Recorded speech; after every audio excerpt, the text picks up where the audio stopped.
제가 질문 하나 드리고 말씀 시작하겠습니다. 사랑하는 성도 여러분, 여러분은 자녀들에게 무엇을 물려주셨습니까? 제가 과거형으로 물었습니다. 앞으로 무엇을 물려주실 겁니까가 아니라 무엇을 물려주셨습니까? 라고 물었습니다. 우리가 죽게 되어서 법적인 상속의 유산 이런 것을 말씀드리는 게 아니라 자식들이 삶에 도움이 될 만한 무언가를 이미 물려주셨을 텐데, 그리고 물려주고 있으실 텐데 잘 물려주고 계시는가, 그걸 묻는 겁니다. 아직 결혼 안 하시고 그리고 결혼했지만 아이가 없는 분들은 좀 해당이 안 될 수도 있으니까 거꾸로 우리의 부모님에게 어떤 것을 받았었는가를 좀 고민해 보셨으면 좋겠습니다. 제가 이렇게 여쭐게요. 충분한 재정적인 뒷받침을 자녀에게 해주고 계십니까? 아니면 화목한 가정을 이끌어서 아이들의 정서적인 발달을 잘 이끌고 계십니까? 아니면 가정의 안전을 최선을 다해서 지키려고 노력하고 계십니까? 또 부모님들 영양가 있는 음식, 따뜻한 밥 만들어서 자식들에게 잘 먹이고 계십니까? 어떻습니까? 물론 우리가 선택할 수 없는 것들을 또 물려줄 때도 있을 겁니다. 머리를 비롯해서 신체적인 부분들, 외모의 부분들, 또 유전자 같은 것은 우리가 선택할 수는 없는 건데 그냥 저절로 물려지게 되는 경우들이 있죠. 우리는 좋은 것만 물려주고 싶은데 항상 보면 나쁜 것만 물려주는 경우가 더 많을 수도 있습니다. 좋든 나쁘든 부모의 입장에서는 이미 물려주고 있고 이미 물려주었고, 또 자식의 입장에서는 이미 받고 있고 다 받았을 수도 있습니다. 그런데 제가 이 귀한 설교 중에 자식들에게 돈을 얼마나 투자하셨습니까? 여러분들 자식들에게 물려줄 돈 좀 준비해 놓으셨습니까? 이런 걸 묻지는 않겠죠. 진짜 제가 묻고 싶은 것은요, 우리가 물려주고 있는 것 가운데 신앙의 유산도 있습니까? 이걸 묻고 싶은 겁니다. 그냥 간단하게 설명을 드려서 간단하게 질문을 하자면, 여러분들이 집에서 하나님 이야기 얼마나 하십니까? 자식들 앉혀놓고 하나님 가르치십니까? 자식들 앉혀놓고 내가 만난 하나님에 대해서 정말 기쁨으로 소개하고 간증하고 증거하는 일들을 얼마나 하시느냐, 그 질문입니다. 저도 목사인데요, 집에서 하나님 말씀 이야기가 쉽지는 않더라고요. 바깥에서 늘 하는 일이 말씀 연구하고 말씀 가르치는 일이다 보니까 집에 가서도 그게 쉽게 되지가 않습니다. 그런데 혹시 그렇게 가르치지 않은 결과에 대해서 여러분 생각해 보신 적이 있으십니까? 아이들을 말씀을 가르치지 않고 말씀으로 양육하지 않은 그 결과에 대해서 생각해 보신 적이 있습니까? 하나님의 말씀을 가르치는 거, 하나님의 자녀로 세우는 거를 교회에만 맡길 수 있을까요? 교회 얼마나 있는데요? 일주일에 1시간? 한 번? 그걸로 아이들의 신앙이 완전하게 자랄 수 있을까요? 오늘 그 이야기를 좀 본문 통해서 나눠보기를 원합니다. 사사기 1장 1절입니다. 같이 읽겠습니다. 시작. 여호수아가 죽은 후에 이스라엘 자손이 여호와께 여쭈어 이르되 우리 가운데 누가 먼저 올라가서 가나안 족속과 싸우리이까. 오늘 말씀에 이렇게 시작을 했습니다. 여호수아가 죽은 후에. 주어진 본문을 이해하기 위해서 가장 중요한 게 뭡니까? 전문맥이죠. 그런데 방금 읽었던 구절이 사사기 1장 1절이니까 1장 1절의 전문맥을 찾기는 쉽지는 않습니다. 바로 직전에 있는 성경이 뭔가 봤더니 우리가 지난주까지 봤던 여호수아서거든요. 이 여호수아서가 위치상으로도 그렇고 그리고 역사적인 시간상으로도 그렇고 바로 전에 있었던 이야기가 맞습니다. 그런데 여호수아서를 오늘 본문의 전문맥이라고 보기에는 좀 무리는 있습니다. 사사기는요, 여호수아가 죽은 이후에 쓰여진 글이거든요. 여호수아서는 여호수아가 자신의 일을 적은 거거든요. 그러니까 이게 같은 저자일 수도 없고 같은 책일 수도 없습니다. 그런데 자세히 보시면요, 그럼에도 불구하고 이야기의 흐름은 여호수아서에 이어서 연결되고 있음을 발견할 수 있습니다. 여러분 기억하시는지 모르겠는데 제가 여호수아 1장 1절 할 때도 비슷한 이야기를 드렸었습니다. 여호수아 1장 1절 제가 읽어드릴게요. 한번 들어보시기 바랍니다. 여호와의 종 모세가 죽은 후에 여호와께서 모세의 수종자 눈의 아들 여호수아에게 말씀하여 이르시되.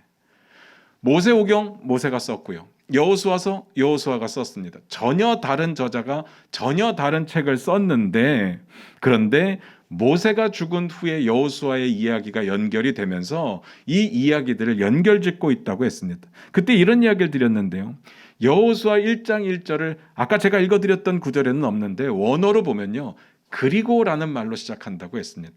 누가 책을 새롭게 쓰는데 그리고라고 하겠습니까?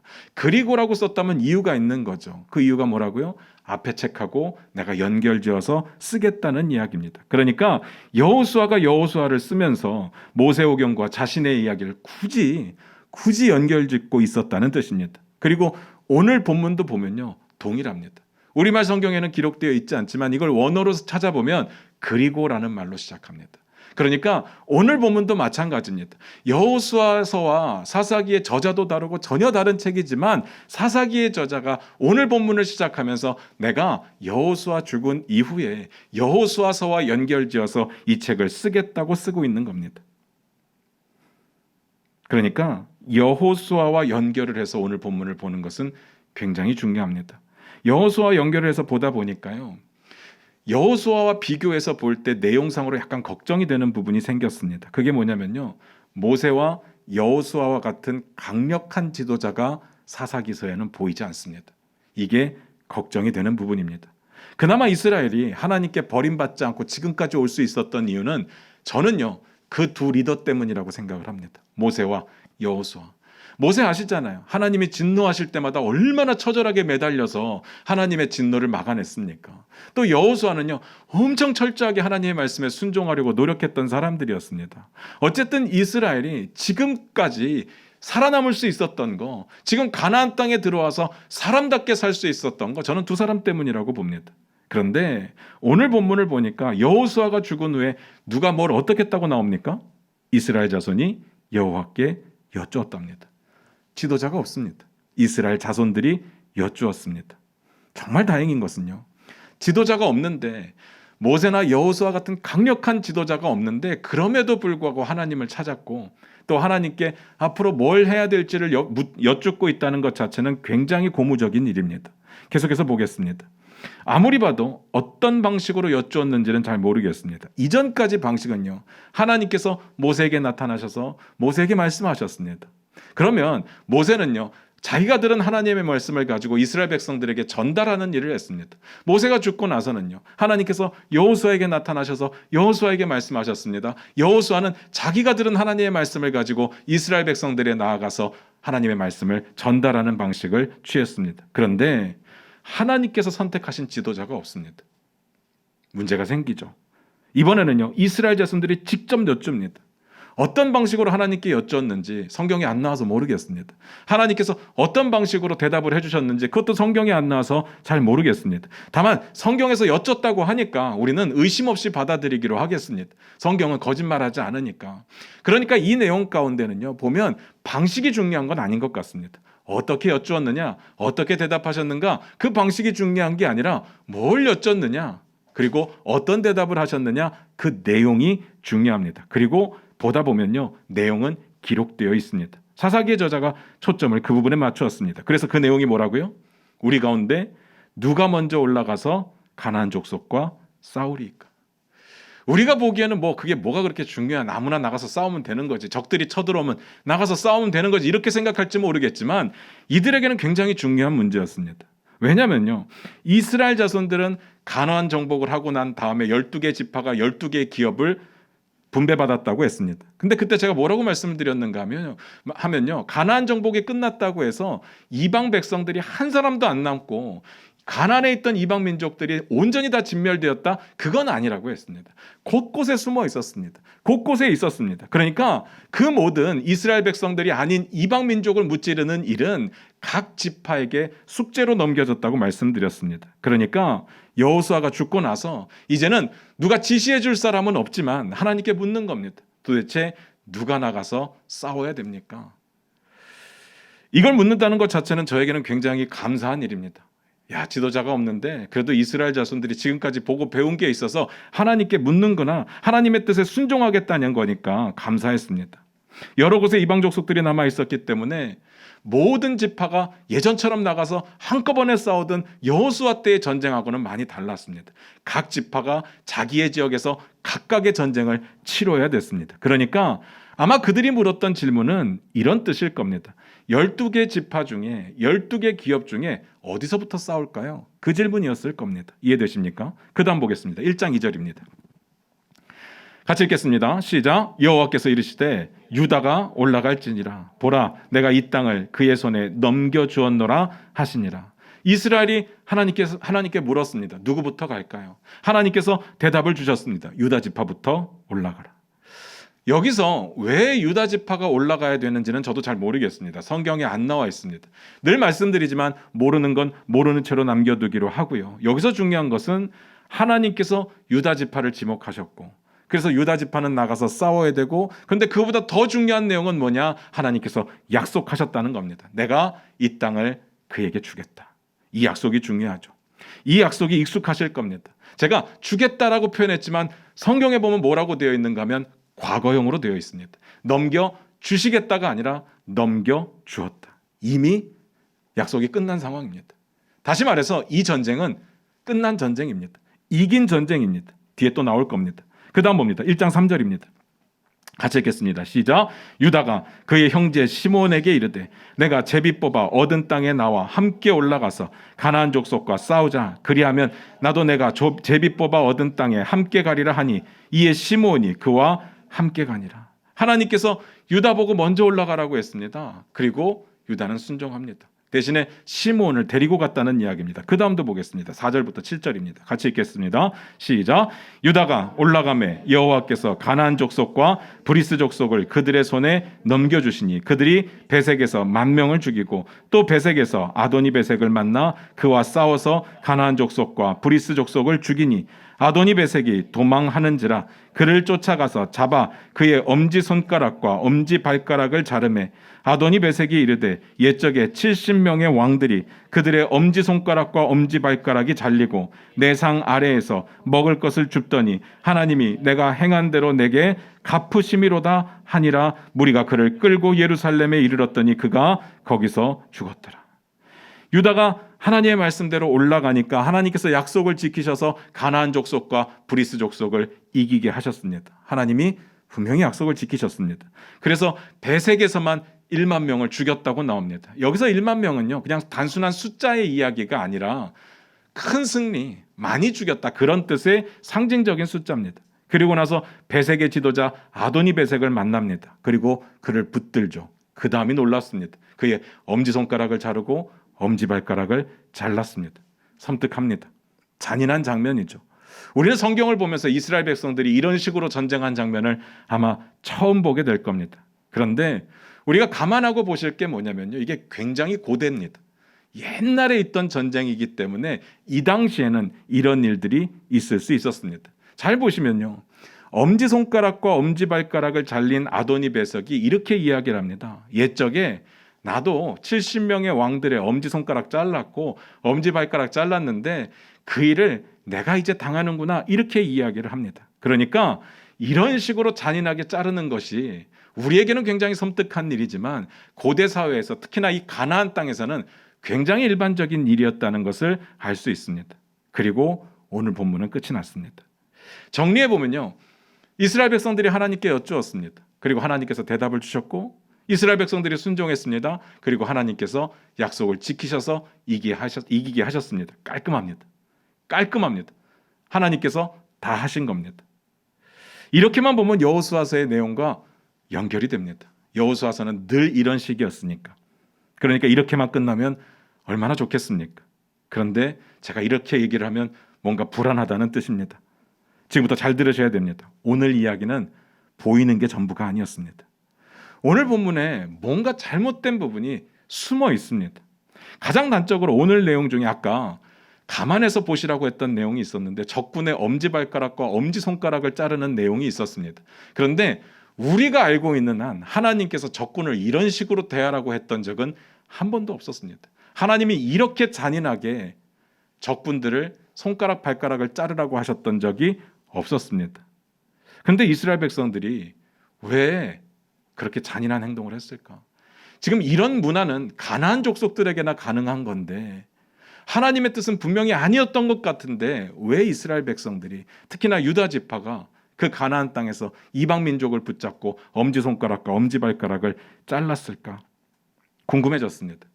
항상 전문맥이 중요하다고 했습니다. 전문맥이라고 하는 것은 본문의 앞뒤 문맥도 맞겠지만 사사기 전체에서 보여주는 맥락이라는 게 있습니다. 그래서 우리가 성경을 해석할 때요, 그 성경의 맥락에 벗어나지 않게 해석하는 것이 굉장히 중요합니다. 사사기 전체의 내용을 잘 보시면요, 이스라엘이 잘 순종해서 승리했다가 주제가 아닙니다. 그렇게 하시면 안 됩니다. 오히려 정반대입니다. 이스라엘 백성들이 100% 순종하지 못해서 그래서 하나님께로부터 멀어져 갔다가 사사기의 주제입니다.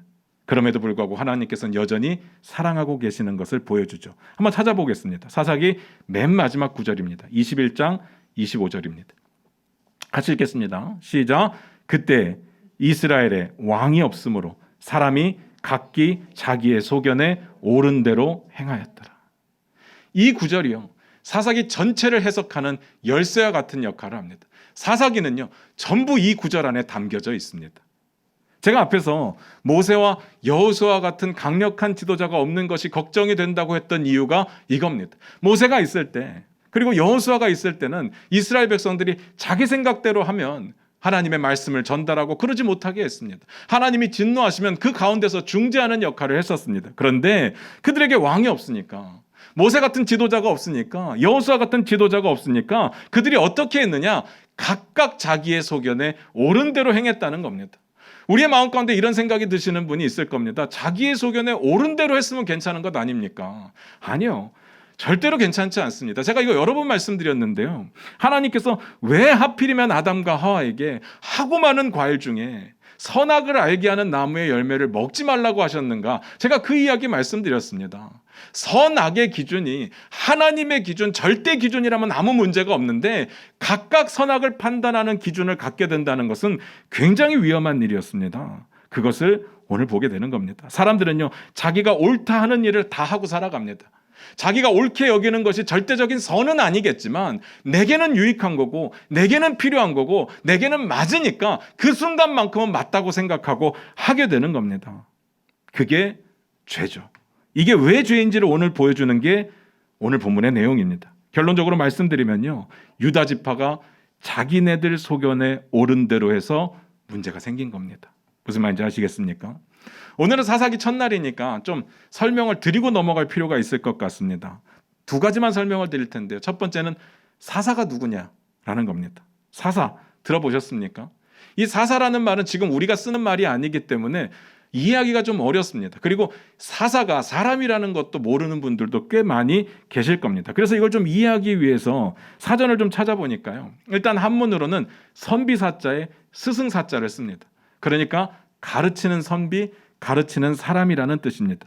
물론 그런 역할이 없었던 것은 아니겠지만 사사기에서는 그런 역할을 감당하는 내용은 없습니다. 그래서 사사가 뭘까를 영어로 한번 찾아봤거든요. 영어로는 저지입니다. 저지가 뭡니까? 재판관. 그러니까 사사라고 하는 사람들은 재판하는 역할을 하는 사람들이었습니다. 그런데 신기한 게 사사기에 사사들의 역할이 재판하는 역할을 했었는데 실제로 사사기에 나온 사사들이 재판하는 내용은 거의 안 나옵니다. 딱 한 번 사장에서 드보라가 재판하는 내용이 나오고 그 다음은 안 나옵니다. 이 말이 다른 사사들은 재판하는 일을 안 했다는 뜻은 아닐 겁니다. 다만 사사기에서 보여주고 싶은 사사의 역할들이 따로 있었다는 이야기겠죠. 이 부분이 중요합니다. 사사의 역할이 뭐냐? 이스라엘 백성들이 위기에 빠질 때 짠 하고 나타나서 이스라엘을 구원해내는 역할을 하는 게 사사였습니다. 그래서 항상 보면요, 위기의 때의 사사는 전쟁을 하고 있습니다. 위기의 때의 사사는 이스라엘을 구해내는 역할을 하는 겁니다. 두 번째, 사사기 내에 흐르는 반복적인 패턴이 하나 있습니다. 이거 진짜 중요합니다. 이거는요, 무조건 외우셔야 되고, 그리고 매주 나올 겁니다. 첫 번째, 죄. 이스라엘이 죄를 짓습니다. 놀랍지도 않죠? 이스라엘은 항상 죄를 짓습니다. 두 번째, 징계. 하나님께서 죄를 짓는 이스라엘 백성들을 보고 징계를 내리십니다. 그럴 수 있죠. 세 번째, 회개. 그들이 징계를 받고 막 고통을 받으면 갑자기 무릎을 꿇고 하나님 앞에 회개하기 시작합니다. 네 번째, 구원. 이때 등장하는 사람들이 사사입니다. 평소에는 재판하는 일을 했겠죠. 뭐 가르치는 일을 했을 수도 있습니다. 그런데 이 위기의 때, 고통의 때 그들이 회개하면 하나님께서 사사를 세우십니다. 그리고 그 사사를 통해서 이스라엘을 구원해내셨습니다. 그리고 마지막 5번째, 평화. 이스라엘이 구원을 얻고 평화로운 시대를 누리게 됩니다. 그런데 이 평화가 너무 좋은 건데요, 이 평화가 항상 어울리는 말은 뭔가 하면 망각이라는 단어와 어울립니다. 평화의 시대가 길어지면 길어질수록 사람들은 잊어버리게 됩니다. 뭐 옛적의 고통도 잊어버리겠지만 가장 잊어버리지 말아야 될 것을 잊어버리는 게 있죠. 뭡니까? 하나님. 하나님의 은혜를 잊어버리게 됩니다. 그래서 평화의 시대가 길어지면 어떻게 되느냐? 사람들은 죄를 짓습니다. 죄를 지으면 하나님이 징계하시고, 징계하시면 회개하고, 회개하면 사사를 보내서 구원하시고, 구원하시면 또 평화를 누리죠. 평화를 누리면 망각하고 죄를 짓고, 계속해서 이게 반복이 될 겁니다. 오늘은 안 나옵니다. 그러나 앞으로는 계속 나오게 될 겁니다. 본문으로 돌아가세요. 제가 앞에서 이렇게 이야기를 드렸습니다. 오늘 이야기는 보이는 게 전부는 아닙니다 라고 말씀드렸죠. 기억나십니까? 제가 왜 그렇게 말씀드렸는지 이제부터 말씀드리도록 하겠습니다. 사사기 1장 18절까지는요, 이스라엘 백성들이 하나님의 말씀에 순종해서 승승장구하는 내용들이 나옵니다. 19절 전반부까지도 그들이 승리하는 내용이 나옵니다. 그런데 이 유다 지파의 본색이 드러나는 것이 언제부터냐? 19장 19절 후반부부터입니다. 한번 찾아보겠습니다. 1장 19절 같이 보겠습니다. 같이 읽습니다. 시작. 여호와께서 유다와 함께 계셨으므로 그가 산지 주민을 쫓아내었으나 골짜기의 주민들은 철병거가 있으므로 그들을 쫓아내지 못하였으며. 골짜기의 주민들은 철병거를 가지고 있으니까 그들을 쫓아내지 못했다라고 되어 있습니다. 전쟁에 질 수도 있죠. 어떻게 늘 이기기만 합니까? 그렇게 생각하시면 절대로 안 됩니다. 이 전쟁은요, 질 수 없는 전쟁입니다. 제가 앞에서 말씀드렸잖아요. 하나님께서 이 땅을 주었다, 과거형으로 말씀하셨습니다. 그러니까 이 전쟁은요, 승패가 결정된 전쟁입니다. 이기기로 되어 있는 전쟁입니다. 아니, 이미 이기게 하셨습니다. 그런데 이긴 전쟁을 이기지 못했다는 이야기입니다. 말이 안 되죠. 도대체 뭔 일이 있었던 겁니까? 도대체 유다 지파들 가운데, 그 마음 가운데 뭔 일이 있었기에 이긴 전쟁을 끝을 못 냈을까? 그 질문을 드리는 겁니다. 이걸 알아야 어디서부터 꼬인 건 줄을 찾아낼 수 있죠. 일단 표면적인 이유가 뭐라고요? 철병거입니다. 철병거가 있으니까 못 이겼다는 게 결과입니다. 성경이 그렇게 말합니다. 그런데 잘 생각해 보시면요, 철병거를 처음 본 게 아닙니다.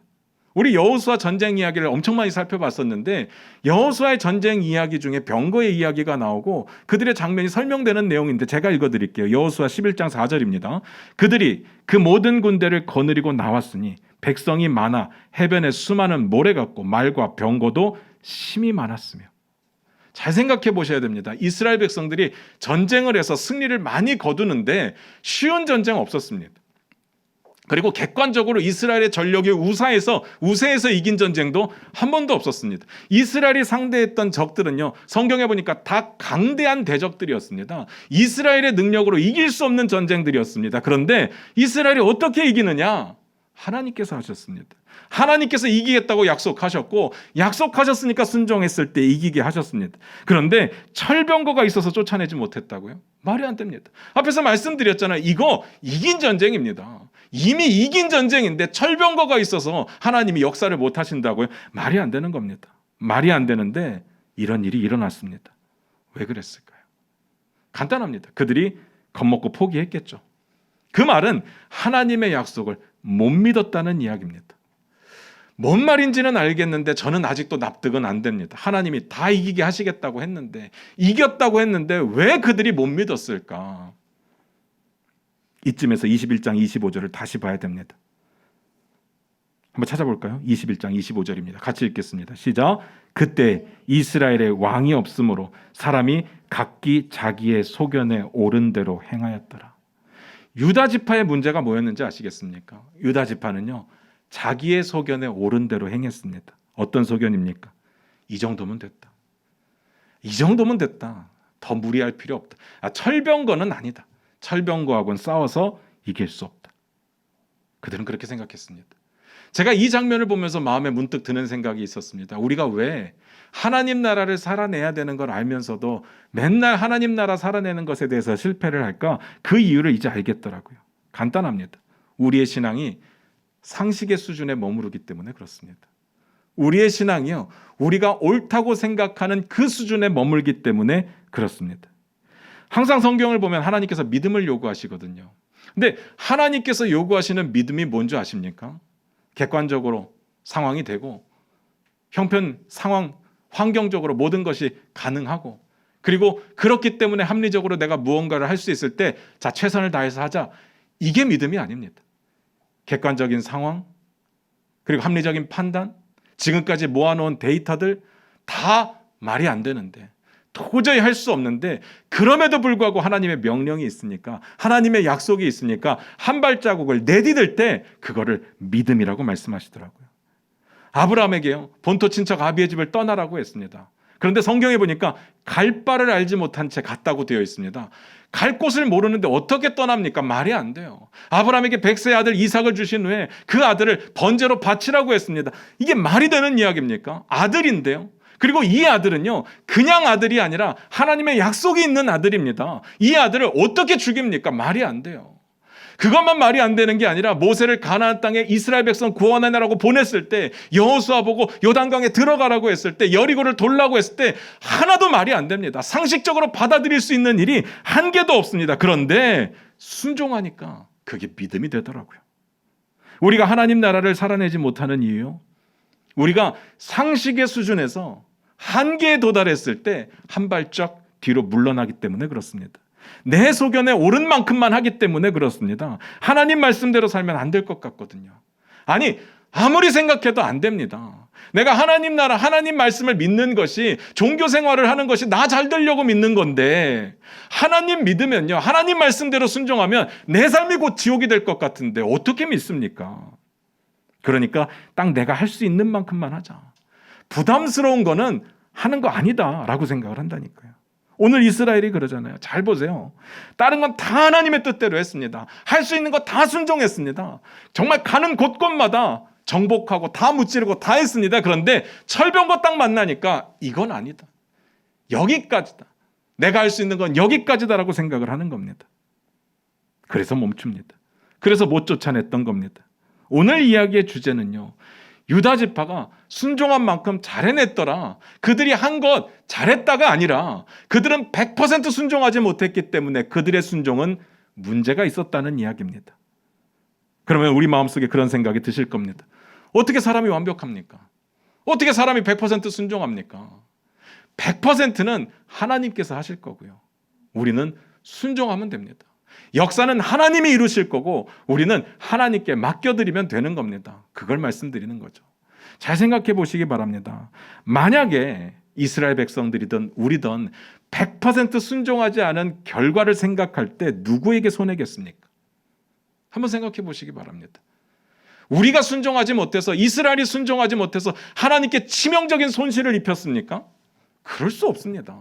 하나님은요, 무조건 승리하실 겁니다. 누구를 통해서 승리하시든 승리하실 겁니다. 그런데 문제는 누구에게 생기냐면 순종하지 못했던 이스라엘 백성들에게 생기게 될 수밖에 없습니다. 고스란히 이스라엘이 그 책임을 지게 되는 겁니다. 사사기 2장 2절 3절 볼까요? 사사기 2장 2절 3절입니다. 같이 읽겠습니다. 시작. 너희는 이 땅의 주민과 언약을 맺지 말며 그들의 제단들을 헐라하였거늘 너희가 내 목소리를 듣지 아니하였으니 어찌하여 그리하였느냐. 그러므로 내가 또 말하기를 내가 그들을 너희 앞에서 쫓아내지 아니하리니 그들이 너희 옆구리에 가시가 될 것이며 그들의 신들이 너희에게 올무가 되리라 하였노라. 이방 족속들을 쫓아냈어야 되는데 하나님의 말씀에 100% 순종하지 못해서 못 쫓아낸 결과가 뭐냐? 그 손해를 누가 입게 되느냐? 전적으로 이스라엘입니다. 무슨 말인지 아시겠습니까? 어떤 일이 벌어진다고요? 그들이 너희 옆구리에 가시가 될 거고 그들의 신들이 너희의 올무가 되리라. 우리가 정말 착각하는 게 있는데요, 우리가 하나님의 말씀대로 살아내지 못할 때, 순종하지 못할 때 하나님께 굉장히 죄송스럽게 생각을 합니다. 잘 생각하셔야 돼요. 죄송스러움은요, 하나님 앞에 무릎 꿇고 회개한다는 뜻이 아닙니다. 하나님이 이렇게 부탁하셨는데 내가 못 들어드려서 죄송합니다, 여기에 머물렀다는 이야기입니다. 우리는 그런 감정을 갖죠. 그럴 필요가 없습니다. 하나님의 말씀에 순종 안 하면요, 문제는 그 사람에게 가는 겁니다. 잘 생각해 보세요. 우리가 기도하지 않으면 문제는 우리에게 생기는 겁니다. 하나님께서요, 정말 마음이 좁아갖고, 너 기도 안 해? 너 한번 당해봐. 난 안 도와줘. 쌤통이다. 그러는 게 아니라, 기도하지 않기 때문에 하나님의 능력을 입지 못하는 겁니다. 하나님 앞에 순종하지 못했기 때문에 하나님의 약속의 결과를 맛보지 못한다는 이야기입니다. 미안해할 게 아니라 회개해야 되는 부분이죠. 제가 앞에서 사사기에서 계속 반복되는 패턴에 대해서 말씀드렸습니다. 이스라엘이 죄를 지으면 그 다음에 뭐라고요? 하나님이 징계하신다. 그러면 하나님이 어떤 방식으로 징계를 하시겠습니까? 성경에 보니까요, 그들이 불순종해서 남겨놓았던 그 이방 민족들이 일어섭니다. 진짜 그들이 이스라엘의 옆구리에 가시가 되고 그들의 신들이 이스라엘의 올무가 되는 것을 보게 됩니다. 이걸 누가 당한다고요? 이스라엘이 당합니다. 이스라엘이 당하는 거예요. 설마 여기서 하나님이 그래도 지켜주셨어야죠. 왜 안 지켜주셨습니까? 이런 말도 안 되는 눈치 없는 이야기 하실 분은 없을 겁니다. 안 그렇습니까? 왜 안 지켜주셨는데요? 하나님의 약속은 그게 아닙니다. 그들이 그걸 선택한 거죠. 무슨 말인지 아시겠습니까? 이 일이 유다 지파만의 일이었다면 그나마 다행이었을 텐데 그렇지 않았습니다. 1장 21절 볼까요? 같이 한번 읽어보겠습니다. 시작. 베냐민 자손은 예루살렘에 거주하는 여부수 족속을 쫓아내지 못하였으므로 여부수 족속이 베냐민 자손과 함께 오늘까지 예루살렘에 거주하니라. 베냐민 자손이 여부수 족속을 쫓아내지 못했답니다. 근데 한번 눈으로 보시기 바라요. 그 이후부터 끝까지 계속 반복되는 이야기가 있습니다. 뭡니까? 쫓아내지 못했더라. 쫓아내지 못했더라. 사사기는요, 실패의 스토리입니다.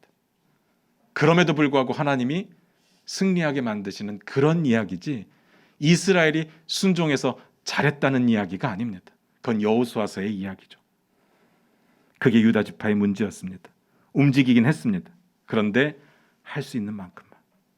철병거가 보이니까 멈춰버립니다. 아니 어쩌다 이 지경이 되었을까요? 그들도 모세를 경험했습니다. 그들도 여호수아와 함께 했었습니다. 순종할 때 하나님이 역사하시는 거 다 봤습니다. 봤으니까 어느 정도까지는 했겠죠. 그런데 도대체 왜 철병거 앞에서 무너졌을까? 온전히 순종하지 못하고 자기 소견에 옳은 대로 행했을까? 그래서 이를 망쳤을까? 그 질문입니다. 오늘 본문의 상황을요, 약간은 다른 각도에서 바라보는 이야기가 사사기 2장에 나오거든요. 8절부터 10절을 한번 찾아보겠습니다. 사사기 2장 8절부터 10절입니다. 같이 한번 읽어보겠습니다. 시작.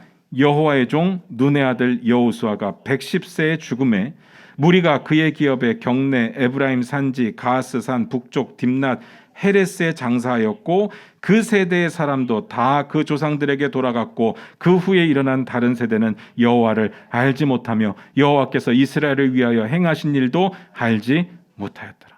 10절에 그 세대 사람들이 다 죽었답니다. 그렇죠. 시간 지나면 다 죽습니다. 그런데 그 다음이 충격적인 게 뭐냐면요, 그 다음 세대는 여호와를 알지 못했답니다. 여호와가 이스라엘을 위해서 행했던 일을 알지 못했답니다. 문제가 여기 있는 겁니다. 어떻게 이 세대가 죽고 다음 세대가 시작되었는데 다음 세대가 여호와를 모를 수 있습니까? 이 세대가 죽었다고 어떻게 다음 세대가 하나님께서 자기네들에게 했던 일들을 모를 수 있습니까? 말이 안 되죠. 하나님은요, 분명히 자녀들에게 가르치라고 했습니다. 하나님 분명히 외워서 들리라고 했습니다. 기억하게 하라고 하셨습니다. 유월절 때도 그러셨고 요단강을 건넜을 때도 그러셨습니다. 길갈에다 12개 돌 쌓았던 이유가 뭐였습니까? 이거 보고 이게 뭐냐고 물으면 하나님이 어떻게 너희를 가나안 땅에 오게 하셨는지 그거 알려주라고 했던 이야기 아니었습니까? 그런데 그 세대가 죽어서 다음 세대가 일어났는데 그 다음 세대는 하나님을 알지 못했답니다. 하나님께서 이스라엘에게 행하신 일을 알지 못했답니다. 어떻게 그럴 수 있냐고요. 여기에 문제가 있죠. 이 말이 무슨 뜻일까를 곰곰이 고민해 보니까 이런 뜻이겠더라고요. 이스라엘 백성들이 열심히 하나님의 명령에 순종했습니다. 그래서 가나안 전쟁을 했고 열심히 하나님의 명령을 따라서 정복 전쟁을 완수했습니다. 하나님의 뜻대로 했습니다. 그런데 거기까지는 순종했는데 뭐가 맞받는지 자녀들을 앉혀놓고 하나님에 대해서 가르치지 않았고 하나님의 말씀에 대해서 가르치지 않았고 하나님의 역사하심에 대해서 가르치지 않았다는 이야기입니다. 하나님이 분명히 가르치라고 했는데 순종하지 않았다는 이야기입니다. 그래서 그들의 가치관이 하나님의 뜻과는 상관이 없어졌습니다. 그들이 옳다고 생각하는 일이 하나님의 뜻과는 멀어져 버렸습니다. 이 부분이 포인트입니다. 그래서 각각 자기 소견에 옳은 대로 행하는 겁니다. 하나님의 말씀의 기준이 아니라 자기 소견에 옳은 대로. 정말 많은 가정이 부모의 믿음만 못한 자녀 때문에 아파하고 있습니다. 제가 중학교에 청년 사역할 때요, 수많은 부모님들하고 상담을 했었습니다. 청년 상담하기도 바쁜데 부모님들을 맨날 만나서 상담을 하는 거예요. 그분들이 항상 하는 이야기가 그겁니다. 목사님, 저희 아들 좀, 저희 딸 좀 붙잡아 주세요. 그분들이 공통적으로 하는 이야기가 있습니다. 우리 자녀가 어렸을 때는 이것도 하고 저것도 하고 정말 교회 열심히 다녔는데 대학 간 이후로 교회를 안 나온답니다. 얼마나 안타까우면 새파랗게 젊은 저한테 와서 눈물 보이면서 그런 이야기를 하시겠습니까? 우리는 어떨까요? 여러분들의 자녀는요, 여러분들의 신앙을 그대로 물려받은 것 같습니까? 제가 곰곰이 생각해 봤거든요. 제가 상담했던 분들의 공통점이 있어요. 그들은 철저하게 교회 가는 것에 대해 가르쳤습니다. 그런데 하나님의 말씀을 가르치지 않았어요. 하나님이 내 인생에 어떻게 역사했는지 그거를 증거하고 간증하지 않았어요. 그냥 교회 가라. 안 가면 혼내고 가면 칭찬해주고 그게 끝이었습니다.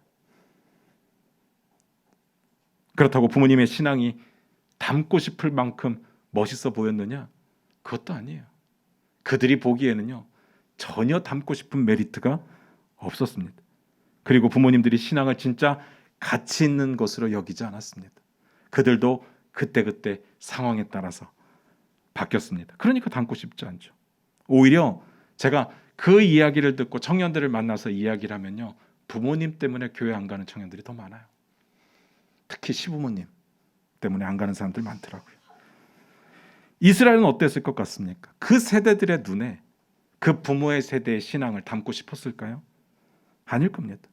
부모님들의 신앙이 딱 거기까지인데요. 딱 거기까지잖아요. 집에서 하나님에 대해서 가르치지도 않아요.